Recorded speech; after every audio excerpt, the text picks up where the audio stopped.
விஜய் உயிர் என்ன வரனா விஜய் எளியவன் குரல்தான் விஜய் தனியால் இல்ல கடல்னா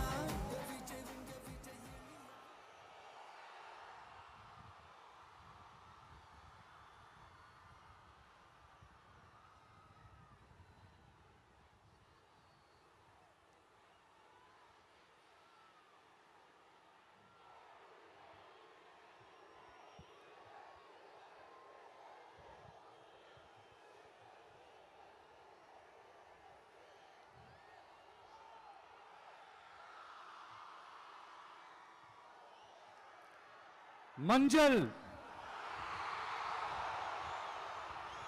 மஞ்சள் பொதுவா நல்ல காரியங்கள் ஸ்டார்ட் பண்றதுக்கு முன்னாடி இந்த மஞ்சள் எடுத்து வச்சு தான் ஸ்டார்ட் பண்ணுவாங்க. நம்ம வீட்டில் கூட நம்ம அம்மா அக்கா தங்கைகள் நமக்காக நாம நல்லா இருக்கணும்ன்றதுக்காக மஞ்சள் புடவை கட்டிக்கிட்டு தான் வேண்டிக்குவாங்க. அப்படி அந்த மஞ்சள்னாலே ஒரு தனி வைப்பு தாங்க. நம்ம கொடியில கூட அந்த வைப்ரண்டான அந்த எனர்ஜெட்டிக்கான அந்த மஞ்சள் இருக்குமே, அந்த மாதிரி மங்களகரமான மஞ்சள் விளையிற பூமி தான் இந்த ஈரோடு பூமி. இங்க வந்து மஞ்சளை பத்தி பேசாம வேற எங்க போய் பேசுறது? அது மட்டும் இல்ல, இங்க ஒரு மகத்தான ஒரு மனிதரை பத்தி நம்ம பேசி ஆகணும். இந்த ஈரோடு மண் விவசாயத்துக்கும் பேர் போன மண். இங்க நடக்கிற அந்த விவசாயத்துக்கு மிக முக்கியமான ஒரு கவசமா இருக்கிறது என்ன தெரியுமா? காலிங்கராயன் அணை, காலிங்கராயன் கால்வாய். காலிங்கராயன் அணை கட்டினதுலையும் கால்வாய் வெட்டினதுலையும் உயிரான உணர்வு பூர்வமான நிறைய விஷயங்கள் இருக்குது. அப்படி அந்த ப்ராசஸ்ல அவர் அந்த அணை கட்டும் போதும் கால்வாய் வெட்டும் போதும் ரொம்ப சோர்வடைஞ்சிட்டாராம். அப்ப அவங்க அம்மா அதை பார்த்துட்டு சொன்னாங்களாம், மகனே காளிங்கா, தயிர் வித்த காசு தாழ்வாரம் வரைக்கும் இருக்குது, மோர் வித்த காசு முகுட வரைக்கும் இருக்குது, அதை எடுத்துக்கிட்டு போய் அணைய கட்டியா கால்வாய வெட்டியான்னு சொல்லி தைரியம் கொடுத்தாங்களாம். பெத்த அம்மா கொடுக்கிற அந்த தைரியம் இருக்கு பாருங்க, அதை தாண்டி வேற எதுவுமே கிடையாதுங்க. ஒரு மனுஷனால எதையும் சாதிச்சு காட்ட முடியும். அப்படி ஒரு தைரியத்தை தான் இப்ப நீங்க என்னுடைய அம்மா அக்கா தங்கைகள் நண்பா நண்பிகள் தோழர்கள் எல்லாரும் எனக்கு கொடுத்திருக்கிறீங்க. அதே தைரியத்தை, அதே துணையா என் கூட நிக்கிறீங்க. இதை எப்படி நம்ம பிரிச்சு விடலாம்? இதை எப்படி நம்ம கெடுக்கலாம்? என்னெல்லாம் அவதூறுகள் நம்ம விஜய் மேல சொல்லி மக்களை நம்ப வைக்கலாம்? என்னெல்லாம் சூழ்ச்சிகள் நம்ம விஜய் மேல பண்ணி மக்களை நம்ப வைக்கலாம்? இப்படி சூழ்ச்சிகளை மட்டுமே நம்பி பொழப்ப நடத்துற சில சூழ்ச்சிக்கார கூட்டங்கள் இதை தொடர்ந்து செஞ்சுக்கிட்டு தான் இருக்கு. ஆனா அவங்களுக்கு தெரியாது, இது இன்னைக்கு நேத்து வந்த உறவு இல்ல, கிட்டத்தட்ட 30-33 வருஷத்துக்கு மேல இருக்கிற உறவு. ஏன் நான் சினிமாக்கு வந்தப்போ எனக்கு வயசு 10, அப்பல இருந்தே இந்த உறவு ஸ்டார்ட் ஆகி போயிட்டு இருக்கேன்னு அவங்களுக்கு தெரியாம போச்சு. அதனால என்ன பண்ணாலும், நீங்க என்ன ட்ரை பண்ணாலும், எல்லாத்தையும் விட்டுட்டு மக்களுக்காக வந்திருக்கிற இந்த விஜய மக்கள் ஒரு நாளும் கைவிட மாட்டாங்க. மக்கள் கூடவே நிக்கிறாங்க, கூடவே நிப்பாங்கன்னு அவங்களுக்கு தெரியாம போச்சு. என்னப்பா நிப்பீங்கல்ல? உங்களை நம்பிதாப்பா வந்திருக்கிறேன். அதான் இந்த சத்தம் தாங்க வாழ்நாள் பூரா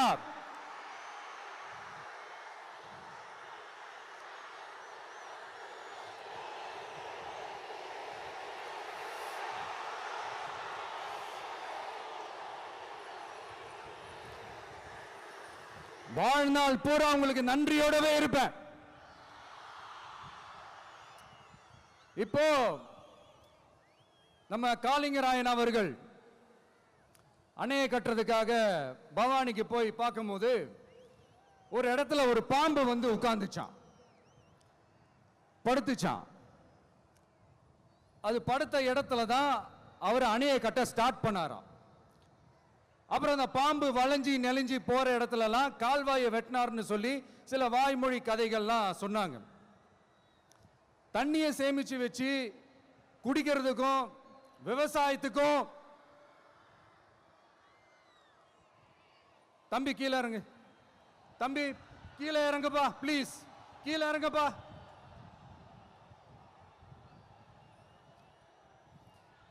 ஓகே, தேங்க்யூ கீழே இறங்குங்க, கீழே இறங்குப்பா. நீ இறங்கினாதான் முத்தம் கொடுப்பேன்.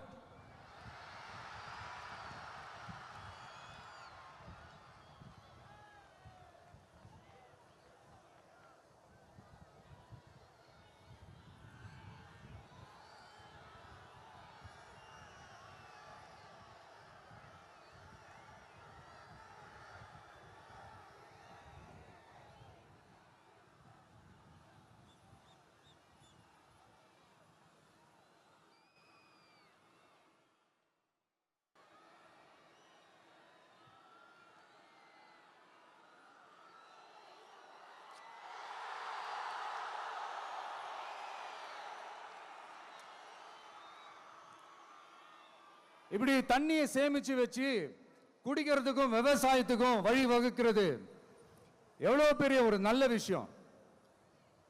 சோ இந்த மாதிரி நல்ல விஷயங்கள்லாம் செஞ்சிட்டு கதைகள் சொன்னா பரவாயில்ல, எதுவுமே செய்யாம கதைகளை மட்டும் அடிச்சு விடுறது எப்படி?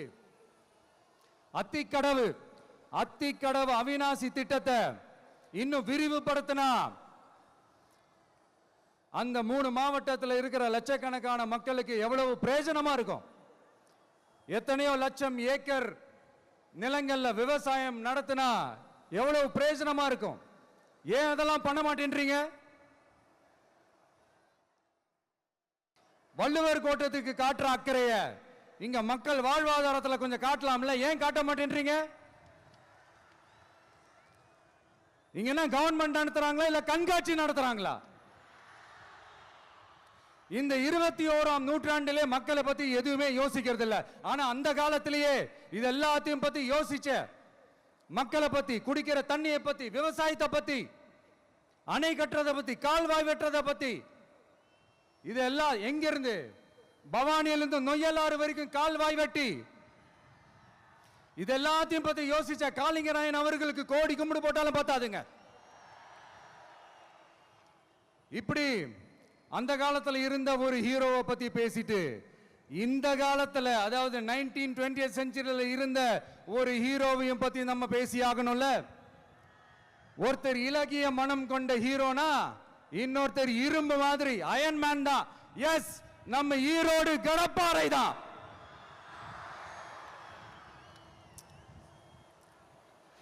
ஒட்டுமொத்த தமிழ்நாட்டையே திருப்பி போட்ட சீர்திருத்த நெம்புகோல். ஈரோடு மாவட்டத்தில் பிறந்த அவர்தான் இந்தியாவுக்கே இடஒதுக்கீடு சம்பந்தமான அரசியல் சட்டத்தை திருத்தறதுக்காக போராட்டம் நடத்தினவர் யாரு? நம்ம தந்தை பெரியாரு. 100 வருஷத்துக்கு முன்னாடியே வகுப்பு வாரி பிரதிநிதித்துவம் வேணும்னு கேட்டவர். அன்னைக்கும் சரி இன்னைக்கும் சரி ஒரு ஆச்சரியத்தோட பார்க்கக்கூடிய ஒரு மனிதர், நம்மளுடைய கொள்கை தலைவர். அப்ப அண்ணாவும் எம்ஜிஆரும் யாரு? பெரியார் அவர்கள் கிட்ட இருந்து எங்களுக்கு தேவையான கொள்கைகளை எடுத்துக்கிட்டோம். அவரை ஃபாலோ பண்ற, அவரை வழிகாட்டி ஏத்துக்கிட்ட அண்ணா அவர்கள் கிட்ட இருந்தோம், எம்ஜிஆர் அவர்கள் கிட்ட இருந்தோம் தேர்தல் அணுகுமுறையை எடுத்துக்கிட்டோம். அண்ணாவும் எம்ஜிஆரும் தமிழ்நாட்டோட சொத்து. அவங்கள பயன்படுத்துறத பத்தி யாரும் இங்க கம்ப்ளைண்ட்லாம் பண்ண முடியாது. அண்ணா எங்களோடது, எம்ஜிஆர் எங்களோடது, நீங்களா எடுத்துக்க கூடாது அப்படிலாம் யாரும் இங்க அழுதுட்டு இருக்க முடியாது, சொல்லிவிட்டேன். அதனால நாங்க ஒரு வழியில அரசியல் செஞ்சுக்கிட்டு போயிட்டு இருக்கிறோம். உங்களுக்கு தான் டிவிக்கு ஒரு பொருட்டே இல்லைல்ல, அப்புறம் ஏன் கதறீங்க? அப்புறம் ஆளாளுக்கு அங்க போயிட்டு இங்க போயிட்டு புலம்பி தள்ளிக்கிட்டு இருக்கிறீங்க. இது எப்படி இருக்கு தெரியுமா? எனக்கு பயம் இல்ல, எனக்கு பயம் இல்ல அப்படின்னு சத்தமா சவுண்ட் விட்டுக்கிட்டே சத்தமா பாட்டு பாடிக்கிட்டே இந்த நடுங்கிக்கிட்டே சின்ன பசங்க நடந்து போவாங்க, அந்த மாதிரி இருக்கு. முதல்ல மண்டையில இருக்கிற கொண்டைய மறைங்க சார்.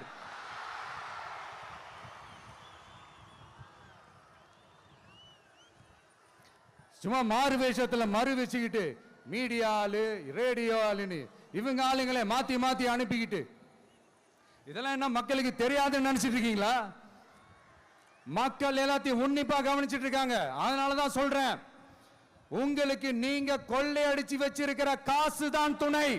ஆனா எனக்கு என் மேல எல்லையில்லா பாசம் வச்சிருக்கிற இந்த மாசு தான் துணை.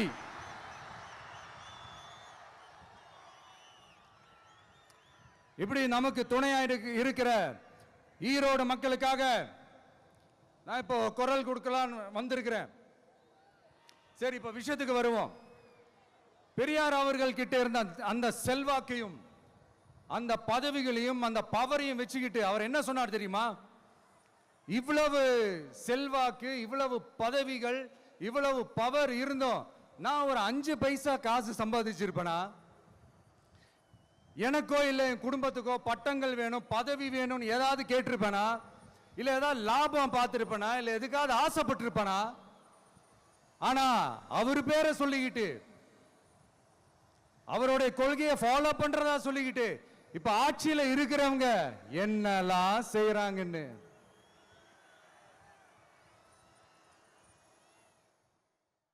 அதனாலதான் சொல்றோம், பெரியார் பேரை சொல்லிக்கிட்டு தயவு செஞ்சு கொள்ளையடிக்காதீங்கயா, தயவு செஞ்சு கொள்ளையடிக்காதீங்க. அவரு பேரை சொல்லிக்கிட்டு பெரியார் பேரை சொல்லி கொள்ளையடிக்கிற இவங்க தான் நம்மளுடைய அரசியல் எதிரி.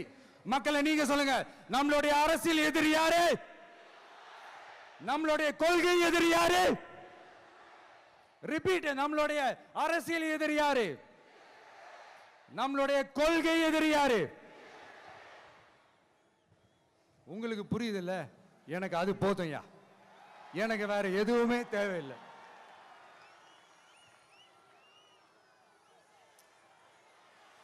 அதனாலதான்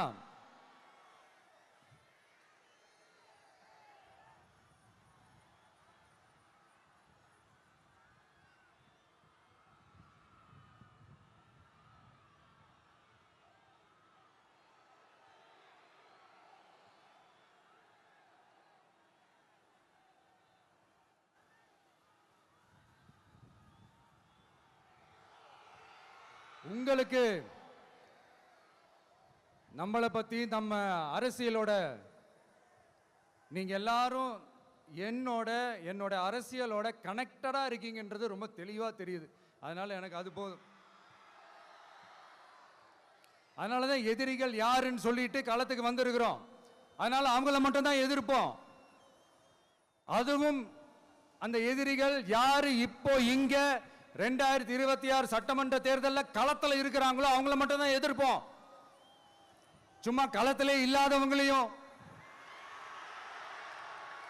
களத்துக்கும் அவங்களுக்கும் சம்பந்தமே இல்லாதவங்களையும் எதிர்க்கிற ஐடியாலாம் இல்ல பாஸ். நீங்க கேட்கிறீங்கன்றதுக்காகலாம் எதிர்த்துட்டு இருக்க முடியாது பாஸ். எங்களுக்கு நிறைய வேலை இருக்குது.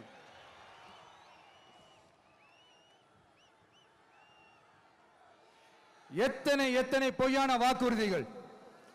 வந்த உடனே நீட்டை ரத்து செய்வோம், கல்வி கடனை ரத்து செய்வோம், கேஸ் சிலிண்டருக்கு மானியமா 100 ரூபாய் தருவோம், என்னெல்லாம் அடிச்சு விட்டுட்டு இன்னி வரைக்கும் கேட்கிறேன், இதெல்லாம் சொன்னாங்களே செஞ்சாங்களா? இவங்க எப்பவுமே இப்படிதான், சொல்றது ஒண்ணு செய்யறது ஒண்ணு.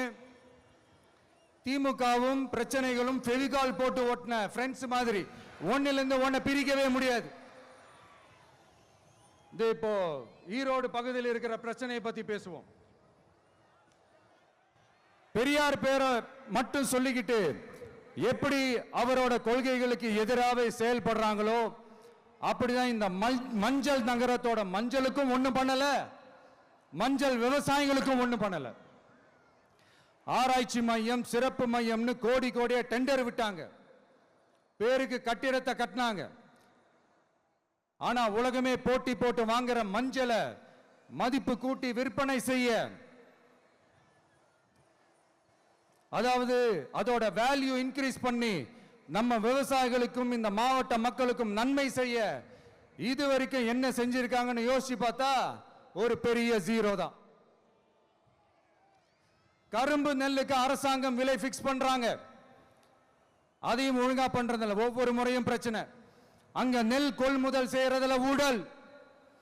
சரி, நாம கஷ்டப்பட்டு விளைய வச்சது வீணா போக கூடாதுன்னு நினைச்சு நம்ம விவசாயிகள் கேட்கிற லஞ்சத்தை கொடுத்தாலும் அதுக்கப்புறம் கூட அந்த கொள்முதல் ஒழுங்கா நடக்கிறது இல்லை. அதையும் தாண்டி ஏதோ ஒரு விலை விவசாயிகளுக்கு கிடைக்குது. அப்படிலாம் இல்லாம ஒழுங்கா நேர்மையா நம்ம மஞ்சளுக்கும் நியாயமான விலை பிக்ஸ் பண்ணி தரமான விதைகளை கொடுத்தா என்ன குறைஞ்சா போயிடுவாங்க? இதெல்லாம் யோசிக்கிறதுக்கு அவங்களுக்கு நேரமே இல்லை. 24x7 அவங்களோட யோசனை என்ன தெரியுமா? இந்த விஜயை எப்படி முடக்கலாம், தமிழக வெற்றி கழகத்தை எப்படியெல்லாம் முடக்கலாம், அப்படிதான் அவங்களுடைய சிந்தனையே 24x7. எத்தனையோ வருஷத்துக்கு முன்னாடி நம்ம காளிங்கராயர் நதிகளின் இணைப்புக்கு முன்னோடியா இருந்தார். பவானி ஆத்துல வர அதிகமான தண்ணி அணை கட்டி தேக்கி தண்ணீர் வறட்சியான பகுதிகளுக்கு அனுப்பினாரு. ஆனா இன்னைக்கு இவ்வளவு நவீன வசதிகள் இருந்தோம், இவ்வளவு சயின்ஸ் வளர்ச்சிகள் இருந்தோம், இவ்வளவு டெக்னாலஜி வளர்ச்சிகள் இருந்தோம், அவங்க வாக்குறுதியில் ஒன்று கொடுத்தாங்கல்ல, பவானி நொய்யலாறு அமராவதி 6 இணைப்பு திட்டத்துக்கு ஒரு துரும்ப கூட கிள்ளி போடல. வாக்குறுதி நம்பர் 103 சொன்னாங்களே செஞ்சாங்களா? சரி, இதாவது ஒரு பெரிய ப்ராஜெக்ட் வைங்க. ஆறுகளை சுத்தப்படுத்த பல்லாயிரம் கோடி நிதி ஒதுக்குவோம், தமிழ்நாட்டில் உள்ள ஆறுகளை சுத்தப்படுத்துவோம்னு சொன்னாங்களே செஞ்சாங்களா? ஆனா ஆத்து மணலை கொள்ளையடிக்கிறதுல மட்டும் வேலையை கரெக்டா செய்வாங்க. இதை நான் ஏன் திரும்ப திரும்ப சொல்றேன்னா, மக்களே நீங்க புரிஞ்சுக்கணும். கொஞ்சம் மசந்தா மற்ற மாவட்டங்கள்ல மணல் காணாம போன மாதிரி, மலைகள் காணாம போன மாதிரி, நம்ம மாவட்டத்தில் தனி வளத்தை கொடுத்த செம்மண்ணும் காணாம போறதுக்கு வாய்ப்பு இருக்கு மக்களே. நம்ம மண்ணுக்கும் நம்ம ஆத்துக்கும் நம்ம விவசாயிக்கும் தான் இந்த மோசமான நிலைமை. அதனால ஏதாவது தொழில் செஞ்சு பிழைக்கலாம்னு பார்த்தா அதுக்கும் எங்க விடுறாங்க? தொழில்னு பார்த்தா 30% நெசவாளர்களுக்கு கூலி பாக்கி. அரசாங்கம் நம்ம நெசவாளர்கள் கிட்ட இருந்து கொள்முதல் செய்த வேட்டி சேலைக்கான கூலியை கூட போராடித்தான் வாங்க வேண்டியதா இருக்குது. அது சலுகையோ உதவியோ நலத்திட்டமோ கிடைக்காது. நம்ம உழைப்புக்கான ஊதியம், நம்மளோட உரிமை, அதுக்கே போராட வேண்டிய நிலையில தான் இந்த அரசாங்கம் நம்மளை வச்சிருக்கு. நல்லா பார்த்துக்கங்க மக்களே, உரிமைக்கு குரல் கொடுத்தவங்க தான் இவங்க. சிறு குறு தொழில்கள் பீக் ஹவர்ஸ் சார்ஜ்னு கரண்ட்டுக்கு அநியாய விலை வச்சு அதையும் செய்ய விடாம நம்மளை முடக்கிடுறாங்க. அந்த பீக் ஹவர்ஸ் சார்ஜ் கொள்ளையால எத்தனை வருஷமா எவ்வளவு பேர் பாதிக்கப்படுறோம், எவ்வளவு தொழில்கள் பாதிக்கப்படுது. நாமளும் கத்துறோம், போராடுறோம், கோரிக்கை வைக்கிறோம். எதையாவது இவங்க கண்டுக்கிறாங்களா? கொஞ்சம் யோசிங்க. ஏன் கண்டுக்க மாட்டேன்றாங்கன்னு கொஞ்சம் யோசிங்க. அப்போதாங்க பிரைவேட்ல அதிக விலைக்கு கரண்ட் வாங்க முடியும், அதுக்கு டெண்டர் விட முடியும்.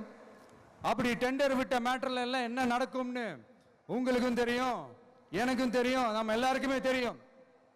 இந்த மாதிரி ஈரோடுல மட்டும் இல்ல, எந்த மாவட்டத்துக்கு போனாலும் பிரச்சனைகள் மேல பிரச்சனைகள் தான். அதையெல்லாம் தீக்கிறதுக்கு ஒரு சொல்யூஷன் கூட சொல்லாம இதுல வேற பெருமையா மாடல் அரசு மாடல் அரசுங்கிறது. இல்ல நான் கேட்கிறேன், கூச்சமா இல்ல?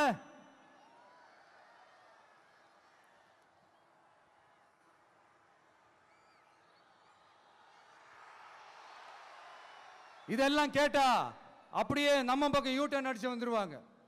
விஜய் என்ன அரசியல பேச மாட்டேன்றாரு, விஜய் என்ன சினிமா டயலாக் மாதிரி பேசுறாரு, விஜய் என்ன பஞ்ச் டயலாக் பேசுறாரு, விஜய் என்ன 10 நிமிஷம் தான் பேசுறாரு, 9 நிமிஷம் தான் பேசுறாரு. நான் எத்தனை நிமிஷம் பேசினா உங்களுக்கு என்ன சார்?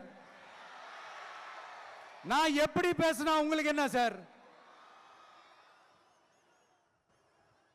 உள்ள விஷயம் என்னன்னு பாருங்க சார். ஒவ்வொரு மாவட்டத்துக்கும் போய் மக்கள் ஃபேஸ் பண்ற பிரச்சனைகளை எடுத்து பேசிட்டு இருக்கிறேன். பின்ன அது அரசியல் இல்லாம வேற எதுதான் அரசியல்? உங்களை மாதிரி தனிப்பட்ட முறையில தரக்குறைவா அசிங்கமா பேசுறதுதான் அரசியல்னா அந்த அரசியல் நமக்கு வராதுன்னா நல்லாவே வரும். உங்களை விட எனக்கு அது நல்லாவே வரும். வேணான்னு விட்டு வச்சிருக்கிறோம். அப்புறம் உங்களுக்கு நமக்கு என்ன வித்தியாசம்? காஞ்சிபுரத்தில் நாம பேசும்போது இந்த மாதிரி உங்களால் அமைக்கப்பட போற ஆட்சியில நம்ம ஆட்சிக்கு வந்த உடனே என்னெல்லாம் செய்ய போறோம்ன்றது சிலது சொன்னோம். அதையெல்லாம் தப்பா புரிஞ்சுக்கிட்டு இப்போ சொல்றேன், விளக்கமா சொல்றேன். நான் சலுகைகளுக்கு எதிரானவன் கிடையாது. மக்களுக்கான சலுகைகளை இலவசம்னு சொல்லி அசிங்கப்படுத்துறதுல எனக்கு உடன்பாடு கிடையாது. மக்கள் காசுல மக்களுக்கு செய்யறதை எப்படி இலவசம்னு சொல்லுவீங்க? அப்படியே செஞ்சிட்டாலும் ஓசில போறேன்னு சொல்லி அசிங்கப்படுத்துறீங்க. என்ன கேட்கறதுக்கு ஆள் இல்லைன்னு நினைச்சீங்களா? மக்களுக்கு ஒண்ணுன்னா இந்த விஜய் வந்து நிப்பா, இந்த விஜய் வந்து கேள்வி கேட்பா. இந்த விஜய் எப்பவுமே மக்கள் பக்கம் தான், அதே மாதிரி மக்களும் என் பக்கம் தான். என் மக்கள் மானத்தோட மரியாதையோட கௌரவத்தோட வாழணும். என் மக்கள் யாருக்கும் கீழே கிடையாது. அப்படி அவங்க கௌரவத்தோட வாழணும்னா அவங்களுக்கான வாழ்க்கை தரம் உயரணும். வாழ்க்கை தரம் உயரணும்னா அவங்களோட வாழ்வாதாரம் உயரணும். வாழ்வாதாரம் உயர்ந்தாதான் பொருளாதாரம் உயரும்.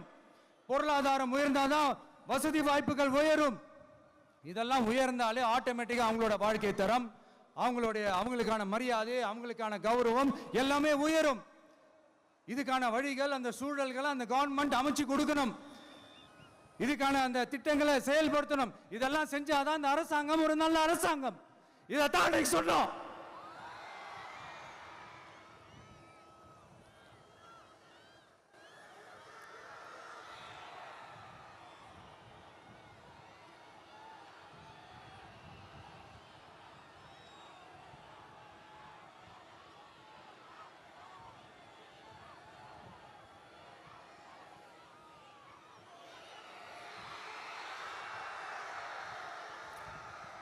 இதைத்தான் இன்னைக்கு சொன்னோம். உடனே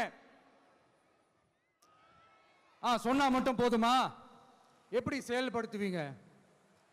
நாங்க என்ன வாயிலேயே வடை சுடுறதுக்கு டிஎம்கேவா? டிவிகேடா?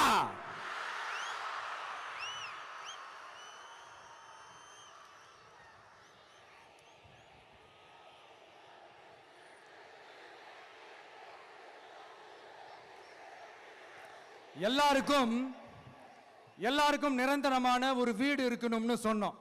உடனே எங்க ஆட்சியிலே நாங்க எல்லாரும் வீடு கட்டி கொடுத்துட்டோமே அப்படிங்கிறது. இல்ல நான் கேட்கிறேன், இங்க உங்களை தான் கேட்கிறேன், இங்க வாடகைக்கு இருக்கிறவங்களே இங்க யாரும் இல்லையா? எல்லாருக்கும் சொந்தமா வீடு கட்டி கொடுத்துட்டாங்களா? அடுத்து வீட்டில் இருக்கிற ஒவ்வொருத்தரும் மினிமம் டிகிரி படிச்சிருக்கணும் அப்படின்னு சொன்னோம். உடனே எங்க ஆட்சியிலே எல்லாரும் டிகிரி படிச்சு முடிச்சிட்டாங்களே அப்படிங்கிற மாதிரி சொல்றது. அது உண்மைனா ஸ்கூல் லெவல்லையே டிராப் அவுட்ஸ் அதிகமானது யாரோட ஆட்சியிலங்க?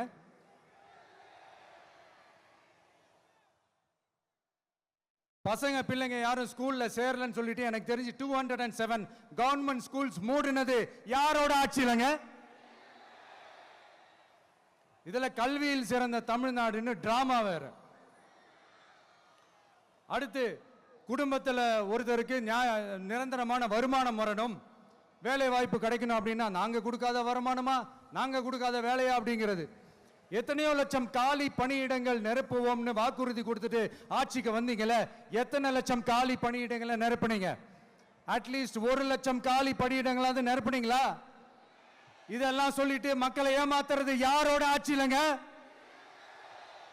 அடுத்து ரொம்ப முக்கியமா, பெண்களுக்கு பாதுகாப்பு இல்ல, சட்டம் ஒழுங்கு சரியா இல்லைன்னு சொன்னா தமிழ்நாட்டில் பெண்கள் பாதுகாப்பு தான் அதிகமா இருக்குதான்.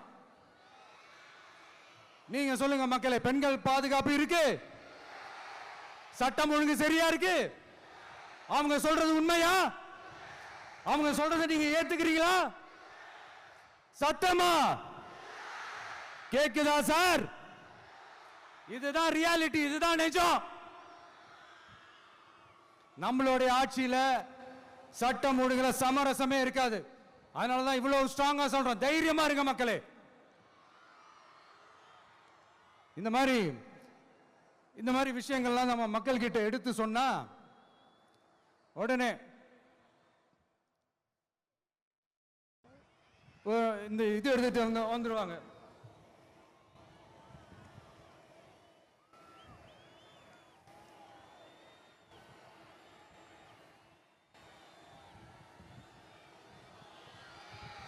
இந்த மாதிரி இதெல்லாம் என்னென்ன செய்ய போறோன்றது சிலதெல்லாம் காஞ்சிபுரத்தில் சொன்ன மாதிரி சொன்னா எல்லாத்தையும் தப்பு தப்பா திருச்சி பேசிக்கிட்டு அவதூறு பரப்பிக்கிட்டு. நான் கூட யோசிப்பேன், எம்ஜிஆர் அவர்களும் மேடம் ஜெயலலிதா மேடம் அவங்களும் ஒரே வார்த்தையில சொல்லி இந்த திமுகவை காலி பண்ணாங்கல்ல. நான் கூட யோசிப்பேன், ஏன் இவ்வளவு ஹார்ஷா பேசுறாங்க, ஏன் இவ்வளவு ஹார்ஷா அவங்கள திட்டுறாங்கன்னு யோசிச்சது உண்டு. இப்பதானே புரியுது. அவங்க 2 பேரும் சொன்னதை இப்ப நானும் ரிப்பீட் பண்றேன். திமுக ஒரு தீய சக்தி, திமுக ஒரு தீய சக்தி, திமுக ஒரு தீய சக்தி, திமுக ஒரு தீய சக்தி, தீய சக்தி, தீய சக்தி, தீய சக்தி. என் நெஞ்சில் குடியிருக்கும் ஈரோடு மக்களே,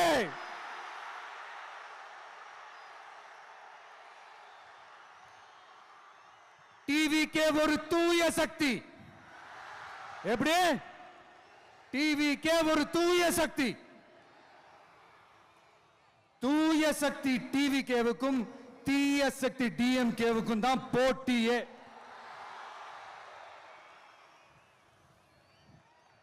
என்ன முடக்கலாம்னு நினைக்கிறீங்க, ஆனா இந்த சத்தத்தை ஒரு நாள் உங்களால முடக்க முடியாது.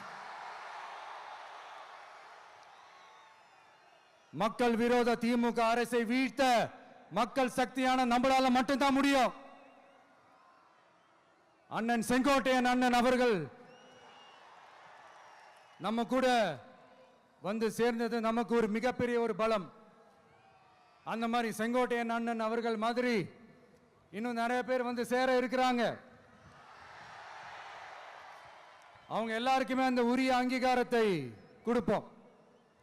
அது மட்டும் இல்ல, அப்புறம் இன்னொரு விஷயம் சொல்ல மறந்துட்டேன். இப்போ ரீசண்டா ஒரு இடத்துல நம்ம சிஎம் சார் அவர்கள் பேசும்போது சொன்னாங்க, என் கேரக்டரையே புரிஞ்சுக்க மாட்டேங்கிறேன். இது சினிமா டயலாக் இல்லையா? நான் ஏதாவது பேசினா சினிமா டயலாகா? சார் பேசினா அது சினிமா டயலாக் இல்லையா, சிலப்பதிகாரத்திலிருந்து எடுத்ததா அந்த லைனு. என் கேரக்டரையே புரிஞ்சிக்க மாட்டேன்றது. உங்களை எப்படி தான் சார் புரிஞ்சுக்கிறது? எந்தெந்த விஷயத்துலலாம் சார் உங்கள் கேரக்டர் நாங்கள் புரிஞ்சுக்கிறது? அதையும் நீங்களே சொல்லிட்டீங்கன்னா கொஞ்சம் நல்லா இருக்கும் சார். சட்டம் ஒழுங்குல நாடே சந்தி சிரிக்குது அதுலையா? பெண்கள் பாதுகாப்புல நாடே சந்தி சிரிக்குது அதுலையா? பொய் வாக்குறுதிகளா கொடுத்து ஏமாத்தி ஆட்சிக்கு வந்தீங்களே அதுலையா? எதில் தான் சார் உங்க கேரக்டர் நாங்கள் புரிஞ்சுக்கிறது? ஆனா ஒன்று, தமிழ்நாட்டில் ஆட்சி செய்கிற நீங்களும் சரி, ஒன்றியத்தில் ஆட்சி செய்கிறவங்களும் சரி, நீங்க 2 பேரும் முதல்ல என்னோட கேரக்டரை புரிஞ்சுக்கணும் சார். என்னோட கேரக்டர்னு சொன்னது நம்ம மக்களோட கேரக்டரை. 2026 சட்டமன்ற தேர்தலோட அந்த கேரக்டரே கொஞ்சம் வேற மாதிரி சார். அதை கொஞ்சம் தயவு செஞ்சு நீங்க புரிஞ்சுக்கணும் சார். புரிஞ்சுக்கலன்னா மக்களே உங்களுக்கு புரிய வைப்பாங்க சார். கான்பிடண்டா இருங்க சார், நல்லதே நடக்கும் சார். வெற்றி நிச்சயம் சார். மீண்டும் சந்திக்கும் வரை நன்றி, வணக்கங்க சார். நண்பா, நண்பிகள், இங்க எல்லாம் பார்த்தோம், எல்லாம் நல்லபடியா நடந்தது. சேஃபா வந்துட்டு சேஃபா வீட்டுக்கு போயிடுங்க. எனக்கு எல்லாத்தையும் விட நீங்க தான் எனக்கு முக்கியம். தயவு செஞ்சு சேஃப்டியா போயிட்டு வாங்க. ஒரு ஈரோடு செல்ஃபி ஒன்று எடுப்போமா?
சென்ட் ஜோர்ஜ் கோட்டையில் முதலமைச்சராக தலைவர் வருவதற்காக அண்ணன் செங்கோட்டையிலும் செங்கோலை தருகிறார்.